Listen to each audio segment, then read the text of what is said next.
হযরতে জিবরাইল যেতে লাগলো, আল্লাহ নবীও যেতে লাগলে। এ নজনেরা সিদরাতুল মুনতাহা পৌঁছে গেল। হযরতে জিবরাইল রাসূলুল্লাহ পিছনে দাঁড়িয়ে রয়ে গেলে। আল্লাহ নবী আগাতে লাগলে, পিছু দিয়ে ঘুরে দেখে হযরতে জিবরাইল না। আল্লাহ রাসূল ফিরে এসে বললে, এ হযরতে জিবরাইল রে, সারা রাস্তা একসঙ্গে সাথ দিলে, আজকে এখানে কেন দাঁড়িয়ে গেলে? হযরতে জিবরাইল বলেছিলে, ইয়া রাসূলুল্লাহ হাবিবাল্লাহ, সামনে নূর রয়েছে, ওই নূরের সঙ্গে আমি যেতে পারবো না। আল্লাহ নবী বলেছিলে, এ হযরতে জিবরাইল রে, তোমাকেও তো আল্লাহ বা নূর বানিয়েছে। এ হযরতে জিবরাইল রে, কেন তুমি যেতে পারবে না?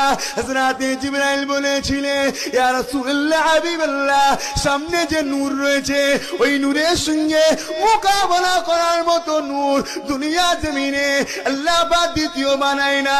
ওই নূরের সামনে দাঁড়াবার মতো একটাই নূর আল্লাহ বানিয়েছে, সেই নূরটা হলো নূরে মুহাম্মদ।